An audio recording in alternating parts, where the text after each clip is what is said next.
Hey, what it do, guys? This is Factor 27 coming back to you guys again today. Today, we're going to be reacting to another video about Wrestlelamia. Shout out to him as always. Very big fan of his on YouTube. I've been watching him for the last couple years. I say last 2 years, to be honest with you. But very good content. He keeps a lot of up to date information, and his channel is very good. So when you guys get through watching this video, go check him out on his YouTube page. The link to the original video will be down below. So we're gonna see some current news and stuff what's going on WWE, like how they sales and views were for the Raw on Netflix. And I saw on the title The Rock's Secret Plan. So I'm not the only one that think The Rock is up to something. So we're gonna see. So you guys sit back, relax, and enjoy this video with me. Back with some more news. Join us now as we look at the wildest news stories and rumors you need to know, including Raw's viewership up millions, NXT scores a big W, The Rock's big secret revealed, an AEW star is done, are the Bella Twins returning to WWE, Jeff Hardy says he could have been bigger than John Cena, sad news for Braun Strowman, Seth Rollins removed from the upcoming Marvel movie, and much more. Be sure to subscribe and hit that notification bell for daily wrestling videos, and follow us on Facebook for exclusive lists. Also check out our new videos on Wrestlelamia XL. Now let's see the intro and get straight into our first story.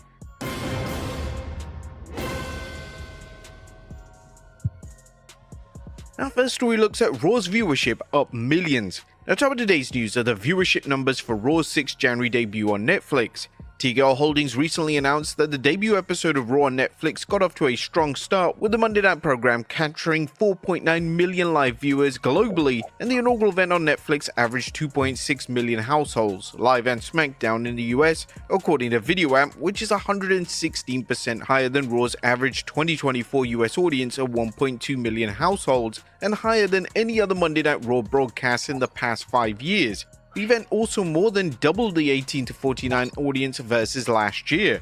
Now, this is fantastic news for WWE and Netflix, which entered into a 10-year, $5 billion deal with WWE to air its content, including Raw in the US, as well as Raw and other content in the international market. However, these numbers may be confusing, as an earlier report this week projected some less than impressive numbers. Initial report from Samba TV that noted 664,000 US households watched Raw on Netflix when it aired. This led to fans wondering what happened, and some fans asking who in the blue hell is Samba TV.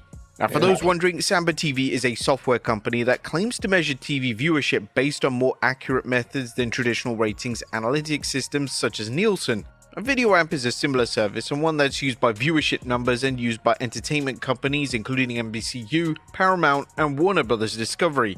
The Hollywood Reporter has also reported on the story, noting the same numbers being touted by TKO Holdings. The WWE should be happy with its debut numbers, and while it's unclear whether it can sustain these numbers, it's definitely a good start. Keep in mind that these numbers don't even include numbers in India, as Raw is not available on Netflix just yet in India. When the service comes to India, that's when the numbers will triple if not quadruple. But it also seems that it... Yeah, but I don't know nothing about Samba TV, but either way, like he said, WrestleMania said, they should be probably in numbers, because that is very good for any debut, and it's up 116%. It's very good. Especially got a lot of eyes on it, and now being on Netflix, a lot of new people are starting to get back into wrestling and stuff now. So they're gonna like, who all this hype and all this stuff, who Roman Reigns. I saw one video on IG saying this woman became a fan because she saw Roman Reigns. So of course, women love the OTC, man. So yeah, it's very good for that. And it's just the beginning. So the main thing WWE and Raw needs to do is make sure they keep up constantly with it, for real. Because I know they said Netflix a 10-year program. I think this is gonna be good, for real, man. So they've been on USA and all that stuff for a long time anyway. So this is just the beginning, and it's gonna be some growing pains and stuff. But to be the first show, that's very good. They just got to keep up with it. That's the main thing about it. Helped NXT score a big W. That's good news for NXT, as the entertainment site Variety is reporting that the show did blockbuster numbers with its 7 January New Year's Evil special. The NXT New Year's Evil event on 7th January drew the WWE development brand's biggest TV viewership in over 5 years. According to Nielsen data, New Year's Evil averaged approximately 957,000 total viewers from 18 to 10 p.m. on the CW, with 341,000 viewers in the coveted adults 18 to 49 demo. Variety also noted that this is the best viewership for NXT since September 2019 when it was airing on the USA Network. The 7th January NXT provided with CW with its best numbers for the show yet in a few months on the network. Raj Giri also tweeted that one of the US's major markets didn't air the show. It should be noted that NXT didn't air in the LA market due to the coverage of the fires. Now, it's unknown just how much the LA market would have been boosting NXT's numbers, but NXT's strong numbers do raise the question of how much The Rock's appearance at Raw and his announcement that he was coming to NXT influenced the ratings. There's also a question of whether the many fans who tuned into Raw decided to check things out on NXT because they enjoyed the Red Brand's debut so much. It's also worth noting that New Year's Evil featured several huge matches, including 3 title changes. NXT's audience has increased and its fan base has grown tremendously under Shawn Michaels' leadership.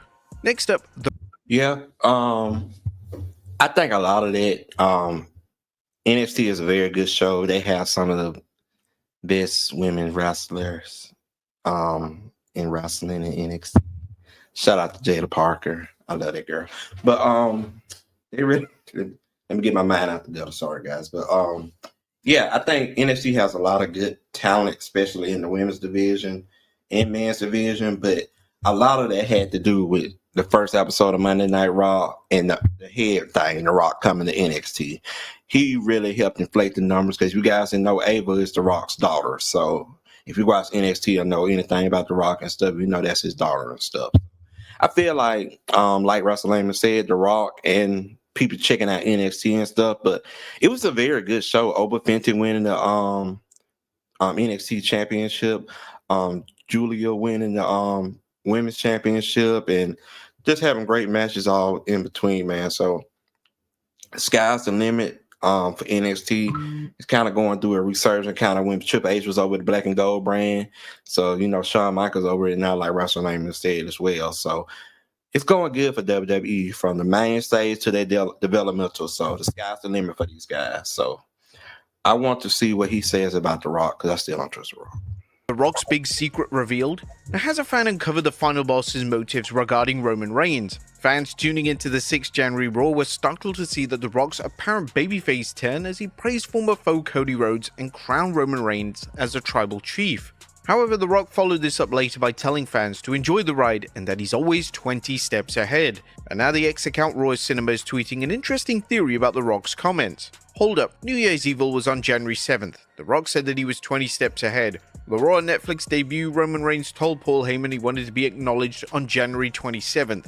January 7th, January 27th, 20 days apart, 20 steps ahead. Could this be The Rock's plan all along? Will he sabotage the Tribal Chief's announcement ceremony? What do you guys think? Let us know in the comments down below. That's a very good theory. Holy crap, I didn't think about that. We will have to see. Rock is doing more on a reshoot, so I'm not 100% sure, but if that's the case, that's a very good foreshadowing for real. So whoever wrote that theory and came up with that theory and it's right, you go for that, bro. Because I don't think nobody really thought about that till now. But if they do, he do screw Roman. Right, he just didn't do it at Raw, but The Rock has he had to be good for the TKO board. So once that's over, he coming back, bro. I don't care no how to say. I do not trust the final boss at all right now. So let's keep going. Next up, an AEW star is done. Now it's time for a massive rumor concerning AEW's Malachi Black, and the rumor that fans have heard more than once. Fightful Select is reporting that it's believed that Black is either finishing up or his run is already finished. Now, this is the first time that fans have heard of Black departing AEW, something Dave Meltzer commented about on the Wrestling Observer Radio. If Malachi gets mad because he got mad last time, I just want him to know that he needs to get mad at the people in the back, because the people in the back believe he is gone, for whatever that's worth. Our Fightful Select pointed out that Black did have the option years after 2025, and that Tony Khan had previously noted that he had Malachi Black under contract until 2027. There's no word on whether Black will be stuck sitting out his contract, whether he's received a release, or whether AEW chose not to exercise its options. But don't be surprised to see Black return to WWE if he does become a free agent. He He was underutilized in WWE, much as in AEW, and Vince McMahon reportedly told Black after his release that he felt that he could have used him better. Fans watching Dynamite saw Will Ospreay tell House of Black member Buddy Matthews that it's time to step out of Black's shadow, which could be a sign AEW is preparing for his departure. This wouldn't be the first time AEW has dropped a wrestler without any significant build-up. You may recall former NWA Women's Champion Camille entered AEW as Mercedes Moné's enforcer, only to disappear from TV after a backstage attack. But adding to the Malachi mystery is a recent announcement from Coastal Championship Wrestling that Black will appear at its 11th January event. Interestingly, the press release describes Black as the All Elite Wrestling star and former NXT champion. Is just this an instance of a... Hey, is this? I'm sorry to pause it, guys. But this dude to the left, don't he look like Kenshi from Mortal Kombat? If I'm correct. Vice blindfolded, man. I'm so weak. All right, let's keep going. promoter hyping up a wrestler's appearance as much as possible, or evidence that Black is still under AEW contract. Next up are the Bella Twins returning to... Yeah, but with Malachi Black, he needs to come back to WWE. Hopefully he can get his release from AEW because they were not utilizing him at all, man. This dude is too talented, man. Even in WWE, when Vince McMahon was over booking and creative and stuff, he wasn't getting booked good. But you know who did book him good? That's over everything now? Triple H. In NXT, Aleister Black, that was his name back then in WWE. He was that dude, man. Black Mass is one of my favorite finishers, man. He just kicks the ever-loving soul food out of you, for real. So I really hope he can come back. And you know, his wife, Selena Vega, is in WWE, so that'd be even better for them to be able to spend time together and travel together and stuff. So hopefully he can get it back because bro's too good to be sending catering in AEW and WWE, man. So time will tell. To WWE. And never say never, a wrestling maxim that Brie and Nikki Garcia, aka former superstars the Bella Twins, could prove again. Brie recently appeared on the We Got Time with Deion Sanders and Rosie Diaz show and discussed a hypothetical return to WWE. We'll see, the wrestling ring has always been our home, and I think that's the hard thing about getting older, is that there's the person inside you who is like, I would do anything to go back 10 years to compete in the ring against the women today, but it's time and age. Both Nikki and Brie expressed their discontent with the WWE's booking of its female stars. They also dumped their Bella name when the WWE deals ended, fueling rumors about a potential jump to AEW. Some fans believe that Vince McMahon's departure may have warmed up Brie and/or Nikki for a WWE return. Brie mentioned how she and Nikki is still fans and at times in the wrestler's mindset. There's a funny thing to that, so we always want to compete. Every time I watch wrestling, I get fired up. Nikki and I would be like, oh, this promo we should cut, but we're like, wait, we're not even in the business. But you know, you are always still there. So anytime if WWE calls and is like, hey ladies, we want you back, it's always hard to say no. During the Nikki and Brie show, Nikki Bella, who appeared at Raw's Netflix premiere, discussed her troubled relationship with WWE, saying whether it's a business family or it's your actual family, there's always at some point a rocky road. That's life, and life happens and emotions happen. And so we had that rocky road with WWE. But one thing, as I've grown over the past few years and have continued to work on myself, I realized times where I made outbursts out of emotions that I probably shouldn't have done. And then there are times where I can recognize that I felt hurt and I wanted to be heard, but it probably wasn't the right thing to do. This is why things were rocky. Would you guys like to see the Bella Twins back in the WWE? If they do come back, they need to come back just for the Royal Rumble. I feel like the time has passed for the Bella Twins. I mean, they can probably still do pretty good. I mean, look at Natalya; she's been in WWE for long as I've been born, probably. So yeah, they could do it, but I mean, we got so much good talent, man. And then if they come back, that's gonna take away from some call-ups that can happen from NXT, man. Like Jada Parker, shout out to my baby. But Jada Parker, Lola Vice, Sol Ruka, all them girls, man, in NXT could get called up, but if the Bella Twins come up, there's two positions that's being taken, and then you got to think about the women that's on the main roster as well. It's only so much time you can do it and stuff. So I know if they come back, they're gonna want to have a major program. But if they come back, they just need to show up in the Royal Rumble. Have a good time like Michelle McCool did a couple years ago. and just do it like that. But having a full time and stuff like that, and plus they in ring work is not the same as what these women got going on now. So no bash or nothing like that. They're really talented, and I liked them when they was in WWE, but I just feel like the time's passed for it for real. Let us know in the comments down below. Next up, Seth Rollins claims that he asked CM Punk to return to WWE. Now, did CM Punk really turn his back on Seth Rollins when Punk walked out on WWE in 2014? And did Rollins reach out to Punk to return to WWE? Although Seth's recent promo war with Punk is focused on Rollins' claim that Punk abandoned his friends in WWE, some wrestling fans were unsure how much this was true and how much was a work to drive the storyline. And now Seth Rollins is repeating the accusations and detailing what happened, including his efforts to get CM Punk back in WWE. Rollins spoke with Chris Van Vliet about this, saying, "Yes, we were friends till he left, and we had a mentor-mentee kind of relationship at that point. I sent him some texts and called him after he left, but I wasn't comfortable enough with him. We were peers, but he was here and I was here, so I didn't push that envelope." According to Rollins, his outreach to Punk only led to negativity from him. Even over the years, I reached out to him a couple of times to try and engage and see where he was at and see if he was interested in coming back. Nothing, no response, except when he got a chance, he'd talk as much crap as he could. Now, do you think there's any merit to Seth's claim, or is this just another instance of the WWE trying to put over a feud with a work shoot? Man, I think it's just a work for real, man. Seth seems like a bitter ex. You didn't call me or text me after we broke up and what happened to you and stuff like that. That's hilarious, man. But I feel like it's just a work for real. And Seth really gonna be crashing out next week since he lost to CM Punk on the first Raw on Netflix, man. And he got hit that GTS so hard, boy. It's not been a good time for Seth Rollins right now. He lost his World Heavyweight Championship. Everybody going back to help Roman Reigns, even Cody Rhodes. And he lost to CM Punk. His Rollins, the Marvel movie got cut, sadly, which I really hate. They should have kept it in, but I know it's going to be part of the video as well, upcoming. So we're going to see what else Wrestlelamia is talking about. Next up, Jeff Hardy believes he could have been bigger than John Cena. Or could Jeff Hardy's wrestling career have been bigger than John Cena's? Hardy believes it could have been if he'd been able to keep his personal demons under control. Hardy recently appeared on the WFAA TV in Dallas, revealing, "The way I was living life in my 20s and 30s, and if I was living life the way I'm living now, oh my gosh, there's no telling. I would have probably been bigger than John Cena today, because I was born with such a gift to be a pro wrestler. It just felt so natural, like I was totally created to do this thing." Now, there's no denying that Jeff's many achievements in wrestling, dating back to his breakthrough team with Brother Matt as the Hardy Boys to his latest singles programs, including several runs as world champion in WWE and Impact Wrestling.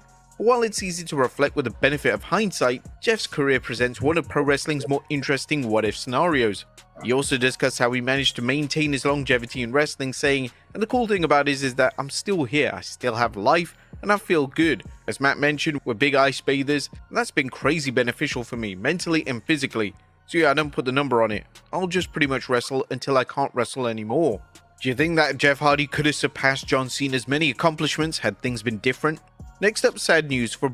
Yeah, I'm not 100% sure on that. John Cena is like a once in a generation type wrestler. Not saying technically or nothing, but he got so over with the fans and stuff. Now, don't get me wrong, Jeff Hardy was over with the fans like crazy. I remember folks used to buy the little armbands and stuff, but Jeff Hardy used to do it. But like Wrestlelamia said, it's like one of the biggest what ifs. If he would have stayed clean and just kept his demons away and stuff like that, he would have had sky's the limit would have been for Jeff Hardy. I still like Jeff Hardy. I grew up with him, but it's kind of hard to tell because it's only a what if. So Braun Strowman. Now, if you're wondering why Braun Strowman hasn't been on SmackDown recently, well, the Monster Among Monsters was in the middle of a program with Carmelo Hayes, only to vanish from the Blue brand. And now Strowman is letting fans know via Instagram about his whereabouts, an excerpt which follows. 2025 has been off to a rough start for me. I picked up some kind of bug last week and it's absolutely whipped my ass. I laid in a hotel room for 4 days there with a fever of 102 or higher for the first 3 days. A week later, I'm finally over what I think is the hump. My severe body aches are finally easing up. Today is the first day I've been able to move around and really do anything. I've lost 36 pounds in this week. Had tests taken and all they could determine was that it was very bad flu, thankfully. The former Universal Champion said that he had to miss last week's SmackDown, Raw's Netflix debut, and will be off this Friday's Blue brand. Strowman fans know that the big man has a wild ride in wrestling, including a shocking release in 2021, followed by a 2022 return plagued by an extended absence due to neck surgery. But it sounds like he's unfazed as he told, "There hasn't been anything this life has thrown me at that I haven't been able to overcome, and this is sure hell isn't going to stop me from having one of my best years to date. 2025, your ass is mine." Now we're sending our best to the big guy for a fast and full recovery. Next. Yeah. Hopefully, Brian, if you watch this video, you probably won't. But, hopefully you get better, man. You guys go wish him some good health and check on him on social media, man, because the flu is nothing to play with, man, at all. So it can take out even the strongest people, as you can see, man. So hopefully he rests up and gets 100% before he tries to come back out there, man. So get some rest, big dog, and hopefully we see you soon. You can keep tormenting Carmelo Hayes around SmackDown for real. Seth Rollins removed from the upcoming Marvel movie. Now, if you're expected to see Seth Rollins in the new film Captain America Brave New World, well, we got some bad news. Rollins, who took time off from the WWE to appear in the film, recently told Chris Van Vliet that his part was cut. As for why, Seth mentioned, "Truth be told, any answer I would give would only be my opinion on it. The script went through a lot of rewrites and reshoots, so what I was there to do, essentially my role got either repurposed or completely erased. So I did do a bit of an audition to possibly pop into another role, I believe, or repurposing of my role. Not exactly sure on what it was, but they ended up going in a different direction with it." Now this isn't uncommon, as fans will remember AEW talent MJF took time off to appear as Lance Von Erich in last year's Iron Claw film, only for his role to be getting cut. Next up, Rollins reveals, Man, I hate that, man, because I would really love to see Seth in that movie, because I know when I saw the pictures of him going to be in the movie, I was really hyped for it for real. So it would be other opportunities and stuff. And he's cool with Roman Reigns and The Rock. I don't know if he's cool with The Rock and stuff, but outside of wrestling, but he'll get some more roles, because there's always going to be a need for crazy laughing supervillain person. So Seth fits that perfectly, man. So he'll get another role. Just when the time happened, it happened. So Becky Lynch's status. Now, Seth Rollins is also letting fans know that his famous wife hasn't been spending her time off from WWE catching up on the latest daytime dramas. Seth told Chris Van Vliet, "My wife loves act. She's way better at it than I am. She's got awesome stuff coming out. Obviously, she's announced her bit on Star Trek. I think it comes out in May next year. She's got another secret thing that I'm not allowed to talk about. That will be coming out sooner than that." People have been like, "Oh, she's been on hiatus taking a break." She's not been taking a break. She's been working her tail off since May. Now, IMDb notes that Becky Lynch will appear in the upcoming Starfleet Academy series, but her role is unknown. And finally, JoJo Offerman working. Yeah, Becky, I did see this thing about her working Star Trek, and she's been a busy lady. She has a great work ethic, and she's always on the go, the book and everything like that. So Becky Lynch, the man, is staying busy. So whenever she gets bored of doing that, she can come and take care of the women's roster again. So enjoy your time, Becky, and just keep doing great things like you always be doing. In AEW. Last but not least, interesting news regarding former WWE ring announcer JoJo Offerman, who was engaged to Bray Wyatt before his untimely passing. Fightful reports that JoJo appeared as a ring announcer before the January 4th episode of AEW Collision, doing work for a dark match that aired before the show. Those that we spoke to in AEW said that she is expected to do more with the company, but weren't given a specific role or time frame, as she worked in WWE as a ring announcer until she exited the company in 2021. But there you have it, folks, the wildest news. Yeah, I did see that for JoJo. That would be good for her. So AEW's like top 3 wrestling companies, whatever you guys say. I have my opinions on it, but there's still like a market for it. So it would be good for her to get her feet back in the water with announcing and just doing what she was doing for a long time. So yep, that's the end of the video, guys. Shout out to Wrestlelamia for the video. The link to the original video will be down below. But you guys, please go check out his channel, man. He has a lot of great content on there, man. So that's all. That's current wrestling news that we got so far. What do you guys think about it? Let me know down below. Like, comment, subscribe if you guys want to. And y'all have a good day. X Factor.